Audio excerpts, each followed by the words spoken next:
বঙ্গভঙ্গ ২০২৬ এক ঐতিহাসিক রাজনৈতিক বিবর্তন ও ধর্মনিরপেক্ষতার ভবিষ্যৎ। বন্ধুগণ, সম্প্রতি ২০২৬ সালের যে পশ্চিমবঙ্গ বিধানসভা নির্বাচনের ফলাফল সেটিতে রাজ্যের ইতিহাসে এক নতুন অধ্যায়ের সূচনা করেছে। দীর্ঘ ১৫ বছরের তৃণমূল কংগ্রেস শাসনের অবসান ঘটিয়ে নিরঙ্কুশ সংখ্যাগরিষ্ঠতা নিয়ে ক্ষমতায় এসেছে ভারতীয় জনতা পার্টি অর্থাৎ বিজেপি। এই পট পরিবর্তন কেবল রাজনৈতিক পালাবদল নয়, বরং বাংলার সামাজিক সাংস্কৃতিক বুননে এক গভীর প্রভাবের ইঙ্গিত দিচ্ছে। নির্বাচনী ফলাফল সংখ্যাতত্ত্বের বিশ্লেষণে এবারের নির্বাচনে ২৯৪টি আসনের মধ্যে বিজেপি ২০৭টি আসনে জয়লাভ করেছে এবং নজিরবিহীন সাফল্য অর্জন করেছে। অন্যদিকে মুখ্যমন্ত্রী মমতা বন্দ্যোপাধ্যায়ের নেতৃত্বাধীন তৃণমূল কংগ্রেস অর্থাৎ টিএমসি ৮০টি আসনে সীমাবদ্ধ থেকেছে। অথচ ২০২১ সালের নির্বাচনে বিজেপি পেয়েছিল মাত্র ৭৭টি আসন এবং তখন তৃণমূল পেয়েছিল ২০৭টি আসন। এবারের নির্বাচনে, বিশেষ করে ২০২৬-এর নির্বাচনে প্রগতিশীল রাজনীতির ধারক ও বাহক পেয়েছে মাত্র একটি আসন, অর্থাৎ বামফ্রন্ট পেয়েছে একটি আসন এবং কংগ্রেস পেয়েছে মাত্র ২টি আসন। সবচেয়ে চমক দেখিয়েছে পশ্চিমবঙ্গের ভবানীপুর কেন্দ্র। সেখানে বিজেপির শুভেন্দু অধিকারী ও খোদ মমতা বন্দ্যোপাধ্যায়ের মধ্যে হাড্ডাহাড্ডি লড়াই হয়েছে এবং সেখানে ১৫,১০৫টি ভোটের ব্যবধানে মমতা পরাজিত হয়েছে। সংখ্যালঘু ভোট ব্যাংক ও তৃণমূল দুর্গে ভাঙন। পশ্চিমবাংলায় এতদিনে যে মুসলিম ভোটের অর্থাৎ ৩০% যে ভোট, সেটি তৃণমূলের প্রধান শক্তি ছিল, কিন্তু ২০২৬-এ এসে সেটির আমূল পরিবর্তন হয়েছে। ভোটের বিভাজন হুমায়ুন কবিরের আমজনতা উন্নয়ন পার্টি এবং ইন্ডিয়ান সেকুলার ফ্রন্টের মতো ছোট্ট ছোট্ট দলগুলি মালদা, মুর্শিদাবাদ এবং উত্তর দিনাজপুরে তৃণমূলের যে ভোট ব্যাংক সেখানে বড় ধরনের থাবা বসিয়েছে।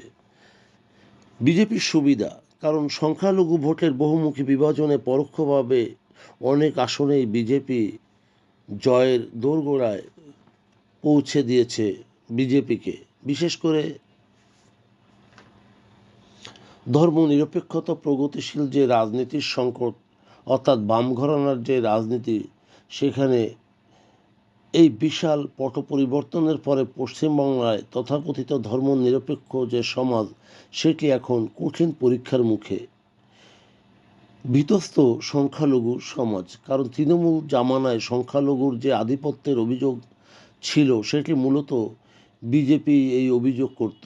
ক্ষমতার পালাবদলের পর সেটির প্রেক্ষাপট সম্পূর্ণ বদলে গেছে। বিভিন্ন স্থানে সংখ্যালঘু শিক্ষা প্রতিষ্ঠান ও ধর্মীয় প্রতিষ্ঠান, ব্যবসায়িক প্রতিষ্ঠানে ভাঙচুরের অভিযোগে জনমনে সংখ্যা তৈরি হয়েছে। বামপন্থীদের নীরবতা, এক ধরনের শক্তিশালী বা এক সময়ের সেই দুর্দান্ত বাম বা প্রগতিশীল শক্তি এবারকার নির্বাচনে প্রায় ধূলিসাৎ হয়ে যাওয়ায় বর্তমানে সাধারণ মানুষের কাছে বিকল্প প্রতিরোধের স্বর অত্যন্ত ক্ষীণ হয়ে পড়েছে। প্রগতিশীল রাজনীতি সাধারণ মানুষের সমস্যা ও ধর্মীয় মেরুকরণের এই লড়াইয়ে নিজেদের প্রাসঙ্গিকভাবে তুলে ধরতে ব্যর্থ হয়েছে। রাজনৈতিক বিশ্লেষণ ও ভবিষ্যতের যে গতিপথ, সেটি বিজেপি এই ভূমিধস বিজয়ে বাংলার দীর্ঘদিনের যে কাঠামোর এক বিশাল রূপান্তর ঘটিয়েছে।